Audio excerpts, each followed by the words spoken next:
കമ്മിറ്റിയുടെ പ്രസിഡന്റായിട്ടുള്ള CV സതീഷിൻ്റെ മൊഴിയാണ് രേഖപ്പെടുത്തിയത്. ഇത്തരത്തിലുള്ള പരാതിയിൽ മൊഴിയുമായി ബന്ധപ്പെട്ട കാര്യങ്ങൾ ഉൾപ്പെടെ രേഖപ്പെടുത്തിക്കൊണ്ട് പോലീസിനോട് സംസാരിക്കുക ഉൾപ്പെടെയുള്ള സാഹചര്യങ്ങളുണ്ടായി. താൻ ഒരു പൊതുപ്രവർത്തന രംഗത്ത് നിൽക്കുന്ന ആളെന്ന നിലയ്ക്കാണ് പരാതി നൽകുന്നതും ഷാഫി പറമ്പിലിനെ പോലുള്ള ആളുകളുടെ ഇത്തരത്തിൽ മോശമായി ചിത്രീകരിച്ചതിന് സുരേഷ് ബാബുവിനെതിരെ കേസെടുക്കണമെന്ന് ഉൾപ്പെടെയുള്ള കാര്യങ്ങൾ പോലീസിനോട് CV സതീഷ് പറഞ്ഞു. അതിൽ പോലീസ് പ്രധാനമായും മുമ്പിലുള്ള പ്രതിസന്ധി ഇത്തരത്തിൽ ഒരു തേർഡ് പാർട്ടി പരാതിയാണ്. ഷാഫി പറമ്പിൽ ഇതുവരെ നേരിട്ട് പരാതി നൽകിയിട്ടില്ല.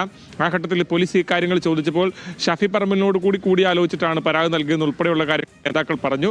ഇനി സ്വാഭാവികമായും ഷാഫി പറമ്പിലിന്റെ കൂടി മൊഴി പോലീസ് രേഖപ്പെടുത്തും. അതിനുശേഷമായിരിക്കും തുടർ നടപടികളിലേക്ക് കടക്കുക. നിലവിൽ ഏതാണെങ്കിലും കേസെടുക്കുന്ന നടപടിയിലേക്ക് കടക്കാമെന്ന് പോലീസ് അറിയിച്ചിട്ടുണ്ടെന്ന് നേതാക്കൾ ഈ മൊഴി രേഖപ്പെടുത്തിയതിനു ശേഷം മാധ്യമങ്ങളോട് പ്രതികരിച്ചിട്ടുണ്ട്.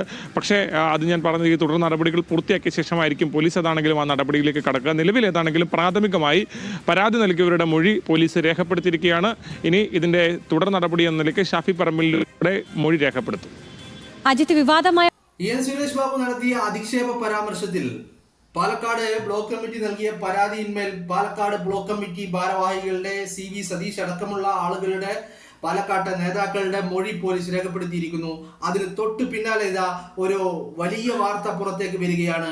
ഈ പരാതിയുമായി ബന്ധപ്പെട്ടിട്ടുള്ള പാലക്കാട്ടെ മുൻ MLA ആയിരുന്ന ഇപ്പോൾ വടകരയുടെ MP ആയിട്ടുള്ള പാലക്കാട്ടെ എല്ലാവർക്കും സ്വീകാര്യനായിട്ടുള്ള ഷാഫി പറമ്പിലിന്റെ മൊഴി പോലീസ് രേഖപ്പെടുത്താൻ പോകുന്നു.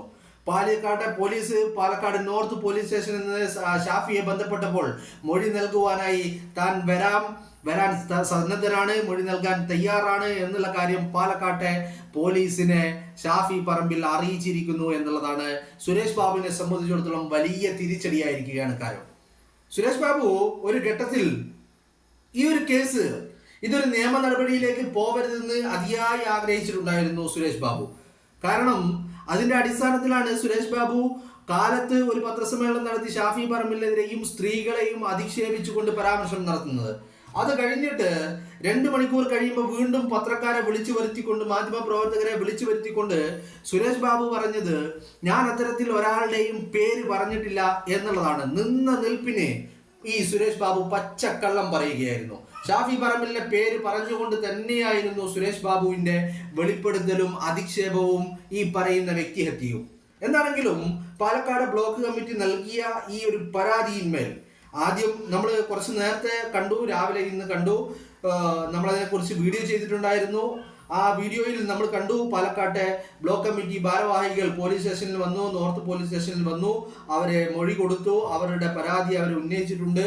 ഈ പരാതി, ഈ അധിക്ഷേപത്തിൽ 2 തരത്തിലുള്ള പരാതിയാണ് ബോധിപ്പിച്ചിരിക്കുന്നത്.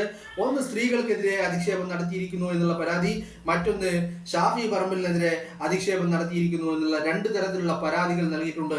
ഇപ്പോഴത്തെ അവർ നൽകിയ മൊഴിയുടെ അടിസ്ഥാനത്തിൽ ഇപ്പോ പാലക്കാട്ടെ പോലീസ് ഈ പറയുന്ന ഷാഫി പറമ്പിലിന്റെ മൊഴിയും രേഖപ്പെടുത്തുവാനുള്ള തയ്യാറെടുപ്പുകൾ നടത്തി തുടങ്ങുന്നു എന്നുള്ളതാണ്. അതിന്റെ ഭാഗമായിട്ട് പാലക്കാട്ടെ പോലീസ് ഷാഫി പറമ്പിലിനെ ബന്ധപ്പെട്ട് കഴിഞ്ഞു.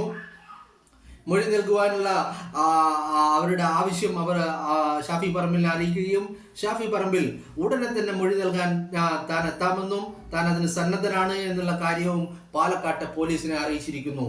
ഇനി പാലക്കാട്ടെ പോലീസിന്, പിണറായി വിജയന്റെ പോലീസിന് തന്റെ പാർട്ടിയിൽ പെടുന്ന ഈ ജില്ലാ സെക്രട്ടറി സുരേഷ് ബാബുവിനെതിരെ നടപടിയുമായി മുന്നോട്ട് പോകാതിരിക്കാൻ ഒരു തടസ്സങ്ങളുമില്ല. അല്ലെങ്കിൽ മറ്റ് ന്യായങ്ങൾ പറഞ്ഞുകൊണ്ട് ഈ സുരേഷ് ബാബുവിനെതിരെയുള്ള നിയമ നടപടികളെ ഇല്ലാതെയാക്കുവാൻ പോലീസിനും കഴിയില്ല എന്നുള്ളത് തന്നെയാണ്. കാരണം ഈ ഒരു കാര്യത്തിൽ പരാതി ലഭിച്ചയുടനെ പോലീസ് വലിയ ഉത്സാഹമൊന്നും കാണിക്കാതെ ഒരു മുട്ടാപ്പോക്ക് നയം കാണിച്ചിട്ടുണ്ടായിരുന്നു. ബട്ട് അവിടെയാണ് പോലീസിനെതിരെ വളരെ കടുത്ത ഭാഷയിലുള്ള വിമർശനങ്ങൾ ഉയർന്നപ്പോൾ പോലീസ് നിയമോപദേശം തേടുകയും നിയമവിദഗ്ധരെ കാണുകയും അവരിൽ നിന്ന് ചില കൺസൾട്ടേഷനുകളൊക്കെ എടുക്കുകയും ചെയ്തത്. എന്തിൻ്റെയൊക്കെ അടിസ്ഥാനത്തിലാണെങ്കിലും ഇപ്പൊ മൊഴി നൽകിയിട്ടുണ്ട്. ഷാഫി വരും ദിവസങ്ങളിൽ മൊഴി നൽകും. അപ്പൊ അതിന്റെ അടിസ്ഥാനത്തിൽ കേസുമായി മുന്നോട്ട് പോവുകയല്ലാതെ വേറെ വഴികളൊന്നും പോലീസിന് മുമ്പിൽ ഉണ്ടാവില്ല എന്നുള്ളതാണ്. ഇവിടെ 2 കാര്യങ്ങളുണ്ട്. ഒന്ന്, ഷാഫി പറമ്പിൽ നൽകുന്ന മൊഴിയും ഈ പറയുന്ന സുരേഷ് ബാബുവിനെതിരെയുള്ള നിയമ നടപടിയും. അത് വളരെ കൃത്യമായി കർശനമായ നടപടികൾ ഉണ്ടാവണം എന്നുള്ളതാണ്. കാരണം നമ്മുടെ രാഷ്ട്രീയ എതിർചേരിയിൽ നിൽക്കുന്നവർ, അത് ആരും തന്നെ ആയിക്കോട്ടെ, ഏത് പാർട്ടിയിൽ നിന്ന് തന്നെ ആയിക്കോട്ടെ, അവരെ ഇത്തരത്തിൽ ഒരു തേജോവധം ചെയ്യുക, വ്യക്തിഹത്യ ചെയ്യുക, അധിക്ഷേപിക്കുക എന്ന പറയുന്ന കാര്യങ്ങളിലേക്ക് കടക്കുക എന്ന് പറയുന്നത് അത് ഒരിക്കലും ഒരു മാന്യമായ രാഷ്ട്രീയ പ്രവർത്തനമായിട്ട് നമുക്ക് കാണാൻ കഴിയില്ല. അതുകൊണ്ട് തന്നെയാണ് ഇപ്പോ ഈ പറയുന്ന കഴിഞ്ഞ 2 ആഴ്ച മുമ്പ് 10 ദിവസം മുമ്പ് ഈ പറയുന്ന എറണാകുളത്ത് നിന്നുള്ള CPM-ന്റെ KJ ഷൈൻ ടീച്ചർക്കെതിരെ നടന്ന ഒരു സൈബർ ആക്രമണം, അതിൽ അവർ നൽകിയ പരാതിയുടെ അടിസ്ഥാനത്തിൽ പോലീസ് വളരെ ഊർജമായ പ്രവർത്തനങ്ങളും അതുപോലെ അന്വേഷണങ്ങളും ഒക്കെ നടത്തുകയുണ്ടായി. അവിടെയും നമ്മുടെ മുമ്പിൽ ചോദ്യങ്ങൾ ബാക്കിയാവുകയാണ്. കാരണം അവിടെ സ്ത്രീ സുരക്ഷയ്ക്ക് വേണ്ടി അവർ നടത്തിയ ഊർജമായ അന്വേഷണം ഇതേ പരാതികൾ, സമാനമായ പരാതികൾ, സൈബർ ആക്രമണങ്ങളുമായി ബന്ധപ്പെട്ട പരാതികൾ കേരളത്തിലെ മാധ്യമപ്രവർത്തകർ പോലും, വനിതകളായിട്ടുള്ള മാധ്യമപ്രവർത്തകർ പോലും നൽകിയിട്ട് അതിൻ്റെ പേരിൽ ഒരു അന്വേഷണമോ അതിൻ്റെ പേരിൽ ഒരു ചെറുവിരലോ അനക്കാൻ പോലീസ് തയ്യാറാവാതെ നിൽക്കുന്ന ഒരു ഘട്ടത്തിൽ ഈ KJ ഷൈനിന്റെ പരാതിയിന്മേൽ എടുത്ത നടപടി വളരെ ചർച്ച ചെയ്തിട്ടുണ്ടായിരുന്നു. അതുപോലെ തന്നെയാണ് ഷാഫി പറമ്പിലിന്റെ കാര്യത്തിലും സംഭവിച്ചിരിക്കുന്നത്. ഇത് ഷാഫി പറമ്പിൽ ഒരു പുരുഷനായതുകൊണ്ട് അയാൾക്ക് മാനവും നാണവും മാനക്കേടും ഒന്നും ഇല്ലെന്ന് നമ്മൾ കരുതരുത്. സ്ത്രീകൾക്ക് മാത്രമേ ഇത്തരത്തിലുള്ള ആത്മാഭിമാനങ്ങൾ ഉള്ളൂ എന്ന് മാത്രം അങ്ങനെയും നമ്മൾ വിശ്വസിക്കാൻ പാടില്ല. മനുഷ്യരായ എല്ലാവർക്കും, അത് സ്ത്രീ ആവട്ടെ പുരുഷനാവട്ടെ, എല്ലാവർക്കും ഒരേ തോതിലുള്ള ആത്മാഭിമാനത്തിന്റെയും മാനത്തിന്റെയും മാനക്കേടിന്റെയും ആത്മാഭിമാനത്തിന്റെയും ഒക്കെ പ്രശ്നങ്ങൾ എല്ലാവർക്കും ഉണ്ട്. അപ്പൊ ഷാഫിയുടെ കാര്യത്തിലും ഈ ഒരു നിയമ നടപടികൾ ഉണ്ടാവണം എന്നുള്ളത് തന്നെയാണ്. രണ്ടാമത്തെ പ്രശ്നം എന്ന് പറയുന്നത്, ഈ പറയുന്ന വ്യക്തി അധിക്ഷേപങ്ങൾ ചൊരിയപ്പെട്ട അല്ലെങ്കിൽ ഇതിൽ ഇരയായിരിക്കുന്ന വ്യക്തി എന്ന് പറയുന്നത്, ഇവിടെ ഇര എന്ന് പറയുന്നത് ഷാഫി പറമ്പിലാണ്. ഷാഫി പറമ്പിൽ എന്ന് പറയുന്ന ഒരു രാഷ്ട്രീയ നേതാവ്, ആ നേതാവിനെതിരെ എന്തുകൊണ്ടാണ് CPM-ന്റെ ഭാഗത്ത് നിന്ന് അയാളെ ലക്ഷ്യം വെച്ചുകൊണ്ടുള്ള നിരന്തരമായ പ്രവർത്തനങ്ങൾ ഉണ്ടാവുന്നത്, അല്ലെങ്കിൽ ആരോപണങ്ങളും അധിക്ഷേപങ്ങളും ഉണ്ടാവുന്നത് എന്നുള്ളതാണ്. അതിന് ഒരുപാട് കാരണങ്ങളുണ്ട്. 1 അല്ല 2 അല്ല 3 അല്ല, ഒരുപാടധികം കാരണങ്ങൾ അതിനുണ്ട് എന്നുള്ളതാണ്.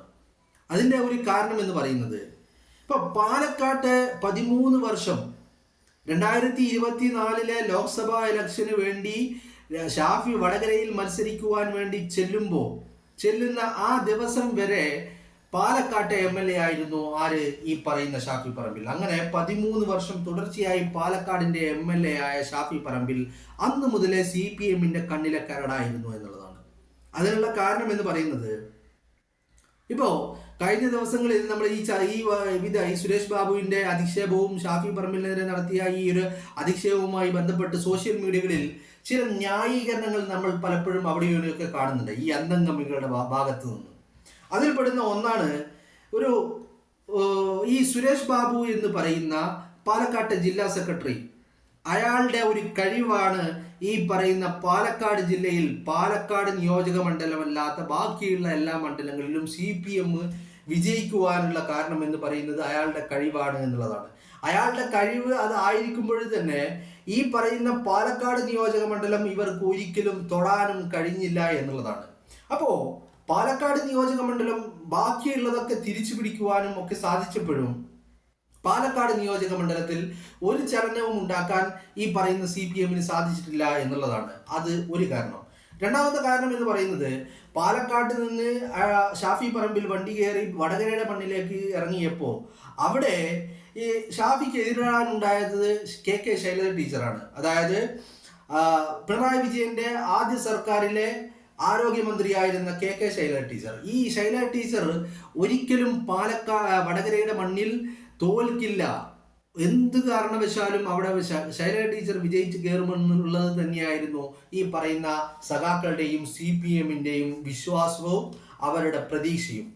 ബട്ട് ഇതൊക്കെ തകിടം മറിച്ചുകൊണ്ടാണ് പാലക്കാട് നിന്ന് വണ്ടി കയറി വടകരയിൽ ചെന്നിറങ്ങിയ അന്ന് മുതൽ ഷാഫി പറമ്പിലിന്റെ ഓരോ പ്രവർത്തനങ്ങളും. അങ്ങനെ ഷാഫി പറമ്പിലിനെ വീഴ്ത്തുവാൻ വേണ്ടി ഇവർ പല ശ്രമങ്ങൾ നടത്തി നോക്കി. അതിൽ വർഗീയതയുടെ കാർഡിറക്കിക്കൊണ്ട് പോലും ഷാഫിയെ നേരിടാൻ ഇവർ ശ്രമങ്ങൾ നടത്തി എന്നുള്ളതാണ്. എല്ലാം അമ്പേ പരാജയപ്പെട്ടു. അവസാനം വടകരയിൽ വോട്ട് കഴിഞ്ഞ് പെട്ടി പൊട്ടിച്ച് വോട്ടെണ്ണിയപ്പോൾ ശൈലജ ടീച്ചർ 8 നിലയിൽ പൊട്ടി.